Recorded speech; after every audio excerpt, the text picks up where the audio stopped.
मैं क्या लाड लो ठीक ठाक। हमने खत्म किया है अभी जस्ट सेल का इंट्रोडक्शन। ठीक है, 2 पार्ट में। ठीक है, ताकि आपको ज्यादा बोरिंग ना लगे। ठीक है, अब हम शुरू करेंगे इनसाइड द सेल। आसान बनाएंगे इनसाइड द सेल। मैंने पहले ही बोला था कि सेल के अंदर घुसेंगे और देखेंगे कैसी दुनिया है वहां की। ठीक है ना, और कैसे कैसे चीजें पाई जाती हैं। क्लियर है? सेल के अंदर एक ना कंप्लीट वर्ल्ड है। ठीक है, आ जाओ इधर आओ। कि सेल के अंदर एक कंप्लीट वर्ल्ड है। सपोज करो कि सेल एक मिनी फैक्ट्री है। क्या? Mini factory. फैक्ट्री जानते हो ना, जहां पे कोई भी सामान बनता है। पहले रॉ मटेरियल आता है, फिर वहां पे सामान बनता है, फिर वो पैकिंग होता है, फिर जाकर वो ट्रांसपोर्ट में जाता है, फिर पैकिंग के बाद स्टोरेज में जाता है, फिर ट्रांसपोर्ट के लिए जाता है।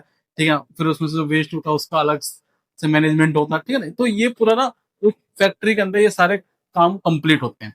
ठीक है ना, तो सपोज करो कि सेल भी एक मिनी फैक्ट्री है। ठीक है, आओ। मिनी की फैक्ट्री के अंदर क्या क्या होगा, थोड़ा आसान बनाते हैं। सेल सेल के अंदर, अच्छा आ जाओ, पहले आ जाओ देख लेते हैं। तो सेल को एक मिनी फैक्ट्री की तरह इमेजिन करो। इमेजिन का मतलब समझ रहे हो ना, कल्पना करो। ठीक है, तो फैक्ट्री में क्या होता है? Control room. ठीक है, तो फैक्ट्री में कंट्रोल रूम होता है, ये हमने फैक्ट्री डाल दिया अब यहाँ सेल में। ठीक है, तो फैक्ट्री में होता है कंट्रोल रूम, और सेल का कंट्रोल रूम है न्यूक्लियस। याद करते रहे ना बच्चों। ठीक है लाडलो, तो ये ऐसा है। कंट्रोल रूम कौन है सेल का? Nucleus. Power supply. Power supply मतलब जो फैक्ट्री के अंदर लाइट वगैरह जाती है, तो लाइट एक प्रकार की एनर्जी है। ऐसी सेल में पावर सप्लाई कौन करता है? आज जो सेल में पावर सप्लाई करता है mitochondria. Power house of the cell के नाम से भी जाना जाता है। माइटोकॉन्ड्रिया। कॉन्ड्रिया। ठीक है, इससे जाना जाता है power house of the cell के नाम से भी। Power house of the cell, mitochondria. ठीक है, ट्रांसपोर्ट सिस्टम। अब कोई भी चीज फैक्ट्री में बनेगी तो उसको रॉ मटेरियल लाने के लिए, और फिर जाके जो सामान बन गया फिर उसको डिलीवर करने के लिए ट्रांसपोर्ट सिस्टम तो चाहिए। ऐसे ही सेल में भी ट्रांसपोर्ट सिस्टम होता है, और सेल के ट्रांसपोर्ट सिस्टम को बोला जाता है endoplasmic reticulum. ER, endoplasmic reticulum. ठीक है, अब ये एंडोप्लाज्मिक रेटिकुलम ना 2 टाइप के होते हैं। एक होता है आरईआर, दूसरा होता है एसईआर। ठीक है, तो ट्रांसपोर्ट सिस्टम का जो काम है ना, वो आर का काम है, आर ई आर वालों का। ठीक है, अब ये आर और एस क्या है? आर का मतलब है रफ, और एस का मतलब है स्मूथ। तो रफ एंडोप्लाज्मिक रेटिकुलम क्या करता है? ट्रांसपोर्ट सिस्टम का काम करता है। किसके अंदर? सेल के अंदर। ठीक है, आज वो पैकेजिंग डिपार्टमेंट देखते कौन संभालता है सेल का। फैक्ट्री में जो पैकेजिंग डिपार्टमेंट है, वैसे सेल के अंदर जो पैकेजिंग डिपार्टमेंट है वो कौन संभालता है? सेल के अंदर पैकेजिंग डिपार्टमेंट जो है वो गोल्गी ऑपरेटस संभालता है।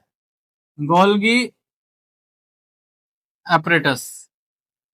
ठीक है बच्चों, ऐसी फैक्ट्री में जो स्टोरेज होता है, जैसे सामान सब रखने का, जितना मटेरियल तैयार हो गया, जितना माल तैयार हो, उसको रखने के लिए स्टोरेज होता है ना।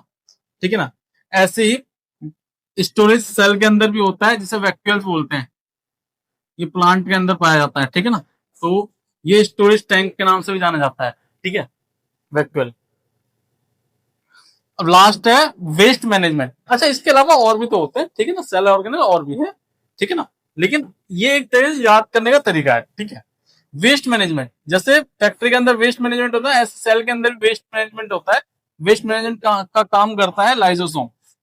लाइसोसोम। ठीक है, लाइसोसोम। इसे सुसाइडल बैग के नाम से भी जानते हैं, सुसाइडल बैग।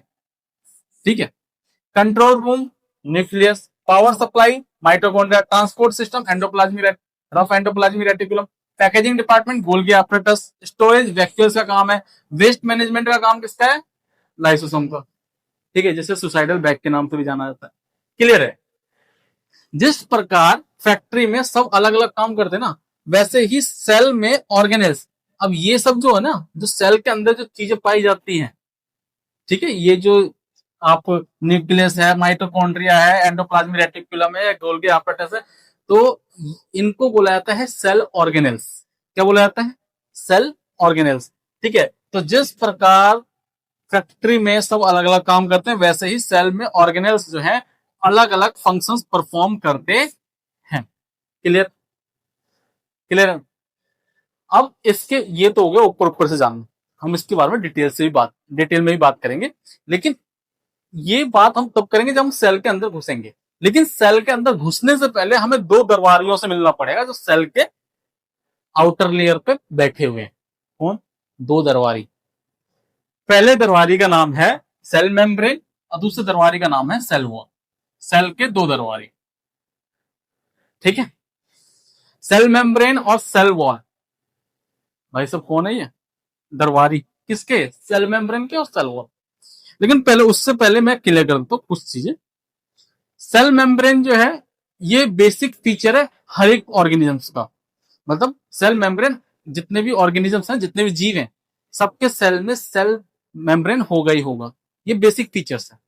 ठीक है, फीचर है हर एक ऑर्गेनिज्म का। लेकिन वहीं पे सेल वॉल जो है ये सब में नहीं होता।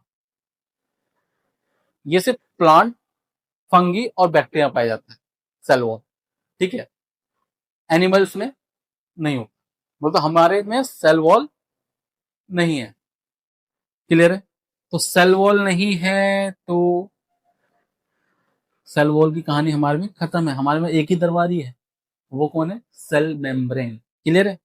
अच्छा, cell wall, plant cell wall होता है वो सेलुलोज से बना होता है, वहीं फंगी का सेल वॉल जो होता है चिटिन से बना होता है, और बैक्टीरिया का सेल वॉल जो होता है वो हमारा एमिनो एसिड प्लस पॉलीसेक्राइड से बना होता है। Amino acid plus polysaccharide. ठीक है, वो चलो वो आप ना बाद की बात है, बाद में पढ़ोगे आप, 11th में पढ़ोगे वो। ठीक है ना? अभी आ जाओ सेल मेम्ब्रेन। सेल मेम्ब्रेन क्या है, एक एक करके समझेंगे। सेल मेम्ब्रेन क्या है? सेल मेम्ब्रेन ये ये तो सबसे पहली चीज, ये आउटर कवरिंग है। ठीक है, आउटर बाउंड्री। ठीक है, ये सेल की क्या है? आउटर बाउंड्री है। सेल मेम्ब्रेन जो है वो सेल की आउटर बाउंड्री है। ठीक है, दूसरी चीज, ये सेल के ना अंदर और बाहर जितने भी सबस्टांस का मूवमेंट होता है, सेल के अंदर जो सबस्टांस होता है और सेल के बाहर जो सबस्टांस होता है, उसके मूवमेंट को कंट्रोल करने का काम ये करता है। उसके मूवमेंट को कंट्रोल करने का काम क्या मतलब हुआ? भाई ये दरबारी है, किसी को भी ऐसे ही नहीं जाने दे देंगे। ठीक है ना? गार्ड है टाइप के। ठीक है, और ये तो खतरनाक वाला है। सेल वॉल तो फिर भी थोड़ा शांत है। सेल मेम्ब्रेन जो खतरनाक वाला है, होता ये पतला है, लेकिन सेल वॉल से ये पतला होता है, लेकिन होता खतरनाक है। ये सब कुछ परमिशन नहीं देता, भाई तू अंदर चला जा, तू बाहर आ जा ना। ये पहले सेलेक्ट कर, यही कंट्रोल करता है कि कौन सा सब्सटेंस निकलेगा या कौन सा सब्सटेंस अंदर रहेगा। ठीक है ना? तो इसीलिए इसका एक नाम और दिया गया कि ये किसी को भी सेलेक्ट करके परमिशन देता है अंदर और बाहर जाने का, इसलिए इसको एक नाम दिया गया सेलेक्टिवली परमिएबल मेम्ब्रेन। आ जाओ, यह सेल के अंदर बाहर सब्सटेंस की मूवमेंट को कंट्रोल करता है, इसलिए इसे सेलेक्टिवली परमिएबल मेम्ब्रेन कहते हैं। ठीक है, कौन सी चीज अंदर जाएगी, ये कौन सी चीज बाहर, ये कौन डिसाइड करेगा? सेल मेम्ब्रेन डिसाइड करेगा। सेल के अंदर कौन सी चीज जाएगी, सेल के अंदर से बाहर कौन सी चीज आएगी, ये कौन करेगा? सेल मेम्ब्रेन करेगा इसको कंट्रोल। ठीक है, इसीलिए इसको क्या बोला गया? Selectively permeable membrane. क्लियर है ना? ध्यान रखना। तो इसका मतलब ये हुआ कि ये हर चीज को फ्रीली अंदर बाहर नहीं जाने देते। ठीक है ना? नहीं जाने देते। ठीक है ना? दूसरी चीज, सब्सटेंस के मूवमेंट के सब्सटेंसेस के मूवमेंट को सेलेक्टिवली कंट्रोल करती है। बिल्कुल सही है। ठीक है, अच्छा अब ध्यान सुनना कि ये चीज समझ में आ गई कि सेल मेम्ब्रेन का काम क्या है, सेल मेम्ब्रेन को सेलेक्टिवली परमेबल मेम्ब्रेन क्यों कहा जाता है। क्लियर ना? सेल मेम्ब्रेन का काम क्या है और सेल मेम्ब्रेन को सेलेक्टिवली परमेबल मेम्ब्रेन क्यों कहा जाता है, ये चीज क्लियर हो गई है। अब ध्यान सुना, सब्सटेंस क्या होगा? सब्सटेंस क्या हो सकता है सेल के अंदर? या तो आपका लिक्विड घुस सकता है या गैसेस सब्सटेंस घुस सकता है। सॉलिड तो जाएगा नहीं। ठीक है ना? तो लिक्विड और ये जो गैसेस सब्सटेंस जो है इसके मूवमेंट को ही कंट्रोल करता है आपका सेल मेम्ब्रेन। ठीक है ना? दूसरी चीज कि इसके ऊपर ना फिर एक अलग से स्टडी, सेल मेम्ब्रेन के आगे ना आप ना एक और चीज पढ़ोगे, डिफ्यूजन और ऑस्मोसिस। डिफ्यूजन क्या है? जो गैसेस सब्सटेंस का मूवमेंट जो है ना उसको कंट्रोल करना वो डिफ्यूजन होता है, और वहीं पे मतलब गैसेस सब्सटेंस का मूवमेंट वो आपका डिफ्यूजन में पढ़ोगे आप, और वहीं लिक्विड सब्सटेंस का जो मूवमेंट है वो आप ऑस्मोसिस में पढ़ोगे, ठीक है ना। वो हम ना इसीलिए मैंने यहाँ पे लिख रखा है डिफ्यूजन और ऑस्मोसिस आगे पढ़ेंगे, क्योंकि ना पहले हम सेल वॉल में देख रहे हैं, ठीक है, ताकि हम इसमें इन दोनों में सही से डिफ्रेंशिएट कर पाए, ठीक है। तो हम लेकिन है ये जो डिफ्यूजन और ऑस्मोसिस जो है ना ये सेल मेम्ब्रेन का ही पार्ट है, क्लियर है ना। हाँ, लेकिन इसको हम आगे पढ़ेंगे, ठीक है। आ जाओ अब सेल वॉल पे आ जाओ। सेल वॉल अभी मैंने जस्ट बताया कि ये प्लांट, फंगी और बैक्टीरिया में होते हैं, जैसे और ये सेल वॉल जो होते हैं प्लांट्स, फंगी और बैक्टीरिया जैसे ऑर्गेनिजम्स के सेल्स में पाए जाने वाले स्ट्रॉन्ग आउटर कवरिंग है, स्ट्रॉन्ग आउटर कवरिंग है। Plant cell wall mainly cellulose से बना होता है, ठीक है ना। ध्यान रखना ये स्ट्रॉन्ग आउटर कवरिंग तो है, लेकिन इससे ज्यादा खतरनाक ये होता है, वो हम जब सेल मेम्ब्रेन और सेल वॉल में डिफरेंस पढ़ेंगे तो वो आपको पता चल जाएगा, ठीक है ना। क्योंकि ये तो परमिशन दे भी देगा फ्रीली, थोड़ा सा सपोर्ट कर भी देगा, परमिशन दे भी देगा, लेकिन ये बिल्कुल परमिशन नहीं देता, ये इजीली परमिशन नहीं देगा, ठीक है ना। अच्छा, प्लांट सेल वॉल जो है वो किससे बना हुआ है, सेलुलोज से बना होता है, अभी जस्ट मैंने बताया था। फंगी का जो सेल वॉल होता है वो चिटिन से बना होता है। बैक्टीरिया का सेल वॉल जो होता है वो एमिनो एसिड प्लस पॉलीसेकेराइड से बना होता है, ठीक है, एमिनो एसिड प्लस पॉलीसेकेराइड, ठीक है। सेल वॉल के फंक्शन क्या है भाई साहब, ये बॉडी गार्ड की तरह होता है। एक तो सबसे बड़ी बात कि स्ट्रॉन्ग आउटर कवरिंग, हट्टा कट्टा तो होता ही है, ठीक है। हट्टे कट्टे का काम क्या है, बॉडी गार्ड का मतलब प्रोटेक्शन प्रोवाइड करना, ठीक है। तो ये प्रोटेक्शन प्रोवाइड करेगा, सपोर्ट देगा, जो प्रोटेक्शन देगा वो सपोर्ट देगा। और तीसरी चीज है सेफ मेंटेन करना। तो ये इसके तीन मेन फंक्शंस हैं, पहला प्रोटेक्शन, दूसरा सपोर्ट, और तीसरा सेफ प्रोवाइड करना, ठीक है, सेफ मेंटेन करना, क्लियर है ना। सेल वॉल के तीन मेन फंक्शंस, पहला प्रोटेक्शन, दूसरा सपोर्ट, और तीसरा सेफ मेंटेन करना, क्लियर है। अब आ जाओ cell membrane versus cell wall में क्या अंतर है उस चीज को देखेंगे, थोड़ा सा एंगल को चेंज करते हैं। आ जाओ, सीएम सेल मेम्ब्रेन और सीडब्ल्यू सेल वॉल, ठीक है। सेल मेम्ब्रेन थिन होता है और सेल वॉल जो होता है, सेल मेम्ब्रेन थिन होता है, सेल वॉल जो होता है कंपैरेटिवली रिजिड होता है, मतलब इससे स्ट्रॉन्ग होता है, रिजिड मतलब सॉलिड, ठीक है ना। और ये सेलेक्टिवली परमिएबल होता है, सेल मेम्ब्रेन हमने पढ़ा सेलेक्टिवली परमिएबल होता है, मतलब ये सेलेक्ट करेगा फिर परमिशन अप्रूव करेगा। लेकिन सेल वॉल जो होता है जनरली मोर फ्रीली परमिएबल, ये इससे ज्यादा ही परमिशन, मोर फ्रीली परमिएबल होता है, मतलब ये आपको उतना ज्यादा सेलेक्ट करके परमिशन नहीं देता है, ठीक है ना। ये मोर फ्रीली परमिएबल होता है, क्लियर है ना। इसलिए मैंने बोला था कि सेल मेम्ब्रेन जो होता है वो ज्यादा डेंजर है, जबकि ये पतला है, ठीक है ना। अच्छा, ऑल सेल्स में बेसिक फीचर्स जितने मैंने शुरू में बताया था कि सेल मेम्ब्रेन जो है वो लगभग जितने भी जीव हैं, ऑल सेल्स और जितने भी ऑर्गेनिजम्स हैं, ठीक है, उसमें हर एक ऑर्गेनिजम्स के सेल्स में ये बेसिक फीचर होता है, सेल मेम्ब्रेन वो जो होता है वो बेसिक फीचर होता है, वो तो हर एक ऑर्गेनिजम्स के सेल में ये पाया ही जाता है, कौन, सेल मेम्ब्रेन।